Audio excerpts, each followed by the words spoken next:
करने वाले हैं जिसका नाम है कैलेंडर। कैलेंडर टॉपिक पढ़ने से पहले आप लोग को 3-4 चीज याद करना पड़ेगा। हम सारी चीज को बारी बारी से आप लोग को बता रहे हैं, याद करने का कोशिश कर रहे हैं। आप लोग को मेरे साथ ही याद करने का कोशिश करना है और अभी ही आपको याद भी हो जाएगा। सबसे पहले सप्ताह में कितने दिन होते हैं? 7 दिन होते हैं। सबसे पहले हम शुरुआत करेंगे संडे से। संडे के लिए मेरे पास कोड है 0। सबसे पहले हम सप्ताह में जितने दिन है उस दिन को लिखेंगे। आपका सप्ताह का स्टार्ट होगा संडे से। सबसे पहले संडे, उसके बाद मंडे, उसके बाद ट्यूसडे, उसके बाद वेडनेसडे, उसके बाद थर्सडे, उसके बाद फ्राइडे, उसके बाद सैटरडे।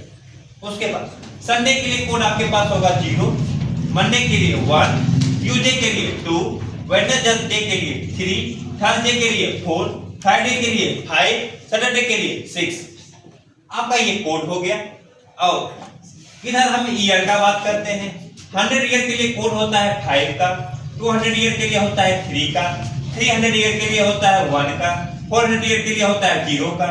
और जो ईयर 400 से डिवाइड हो जाएगा उसके लिए कोड आपका होगा 0। ठीक है, तो 600 ईयर के लिए हो जाएगा कोड 0, 700 ईयर के लिए कोड हो जाएगा 5, 1800 ईयर के लिए कोड हो जाएगा 3, 1900 ईयर के लिए कोड हो जाएगा 1, 20 ईयर के लिए कोड हो जाएगा 0। अब हम ईयर का बात कर लिए हैं, वीक का बात कर लिए हैं और हम अब चलते हैं मंथ का बात करने के लिए। मंथ में आपके पास या आप जानते हैं एक ईयर में टोटल कितने मंथ होते हैं? 12 मंथ होते हैं। आपका ईयर का शुरुआत कौन से मंथ से होता है? जनवरी से। तो सबसे पहले हम सारे मंथ को ऊपर से नीचे की तरफ लिख लेंगे। जनवरी, फरवरी, मार्च, अप्रैल, मई, जून, जुलाई, अगस्त, सितंबर, अक्टूबर, नवंबर और दिसंबर। और जो भी मंथ दिया हुआ है उसके लिए एक नॉर्मल ईयर होता है, एक लीप ईयर होता है। नॉर्मल ईयर के लिए जनवरी का कोड हो जाएगा आपका 1, फरवरी के लिए कोड आपका हो जाएगा 4, मार्च के लिए कोड हो जाएगा 4, अप्रैल के लिए कोड हो जाएगा 0, मई के लिए कोड हो जाएगा 2, जून के लिए कोड हो जाएगा 5, जुलाई के लिए कोड हो जाएगा 0, अगस्त के लिए कोड हो जाएगा 3, सितंबर के लिए कोड हो जाएगा 6, अक्टूबर के लिए कोड हो जाएगा 1, नवंबर के लिए कोड हो जाएगा 4 और दिसंबर के लिए कोड हो जाएगा आपका 6। ये आपका हो गया है नॉर्मल ईयर का कोड। नॉर्मल ईयर का कोड आपको याद रखने का एक और आसान सा तरीका है, ये जनवरी, फरवरी और मार्च ये तीनों हो जाएगा 12 का स्क्वायर, और मार्च, अप्रैल और मई ये हो जाता है 5 का स्क्वायर। 5 का स्क्वायर 25 होता है। इसको 3 अंक में लिखने के लिए हम स्टार्टिंग में 0 का यूज करते हैं, तो हो जाता है 0 2 5। और उसके बाद जुलाई, अगस्त और सितंबर ये हो जाता है 6 का स्क्वायर। इसको 3 अंक में लिखने के लिए हम 0 3 6 के रूप में लिखते हैं। और आपका हो जाता है अक्टूबर, नवंबर और दिसंबर 12 का स्क्वायर। 12 का स्क्वायर प्लस में 2 करने के बाद मेरा हो जाता है 1 4 6। ये आपका नॉर्मल ईयर का कोड होता है। आप इसको ऐसे भी याद कर सकते हैं और स्क्वायर के फॉर्म में भी आप लोग आसानी से याद कर सकते हैं। और उसके बाद अब आपका कोड हो जाता है, लीप ईयर के लिए कोड याद करते हैं। लीप ईयर का कोड हो जाता है जनवरी के लिए 0, फरवरी के लिए 3। इसमें क्या होता है, जनवरी का जो आपका कोड दिया हुआ है नॉर्मल ईयर के लिए उसमें -1 करते हैं, और फरवरी का जो आपका कोड दिया हुआ है नॉर्मल ईयर के लिए उसमें भी आप -1 करते हैं। जनवरी का कोड लीप ईयर में आपका हो जाएगा 0, फरवरी के लिए आपका कोड हो जाएगा लीप ईयर में 3, मार्च के लिए आपका कोड हो जाएगा 4, और बाकी जो भी नॉर्मल ईयर में आपका कोड दिया हुआ है सेम टू सेम वही कोड आपका लीप ईयर में यूज होने लगेगा। तो सेम वही कोड आपका लीप ईयर में यूज हो रहा है। ठीक, अब कुछ क्वेश्चन के फॉर्म के द्वारा हम इस सब का कोड का यूज करते हुए किसी क्वेश्चन को सॉल्व करने का कोशिश करते हैं। मेरे सामने मेरे बोर्ड पे एक क्वेश्चन दिया हुआ है 9 जून 1857। ये डेट दिया हुआ है, ईयर दिया हुआ है और हमसे पूछ रहा है ये कौन सा दिन होगा। ये 9 जून 1857 वाले जो ईयर था उसमें 9 जून कौन सा डेट था।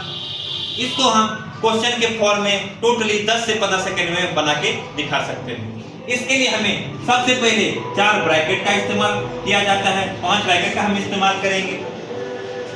5 ब्रैकेट का इस्तेमाल करने के बाद हम जानते हैं कि जो सबसे पहले डेट यहाँ पे दिया हुआ है उस डेट को हम यहाँ पे मेंशन करते हैं, तो हम यहाँ पे सबसे पहले 9 को मेंशन कर देंगे।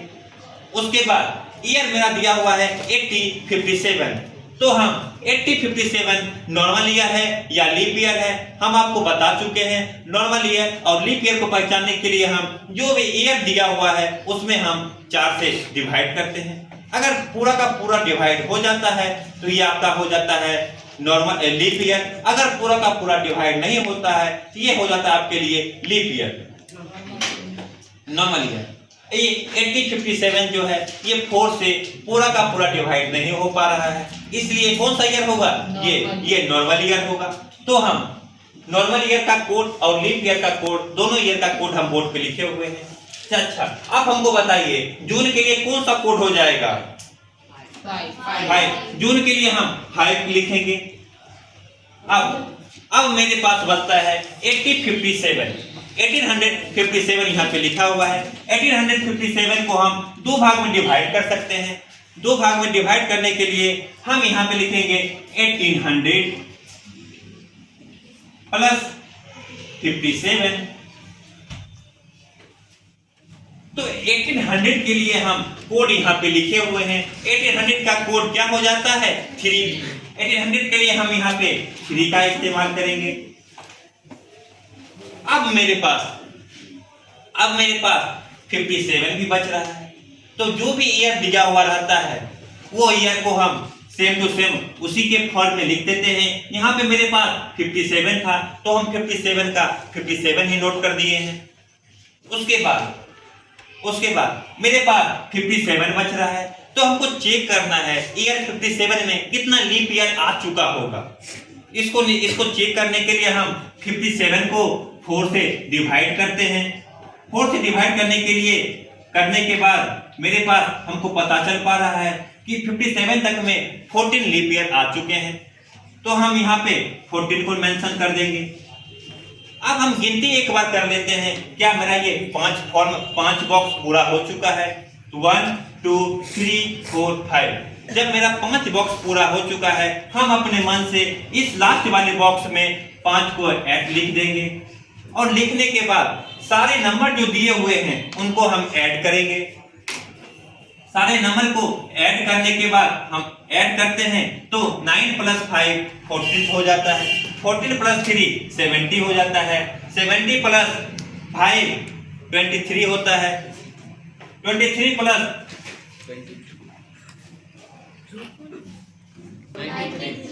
सबको ऐड करने के बाद 93 आ रहा है। 93 को हम फिर से 7 से डिवाइड करेंगे। 93 को 7 से डिवाइड करने के बाद हम देख पाते हैं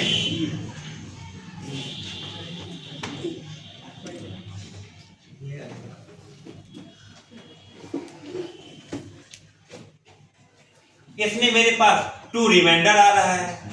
जो भी मेरे पास रिमाइंडर आता है वही मेरे लिए दिन हो जाता है। तो हम यहाँ पे देख पा रहे हैं रिमाइंडर मेरे पास 2 आ रहा है, तो 2 के लिए कौन सा दिन दिया हुआ है, हम इन सब का इस्तेमाल करके किसी भी क्वेश्चन को हम 10 सेकंड में बना सकते हैं।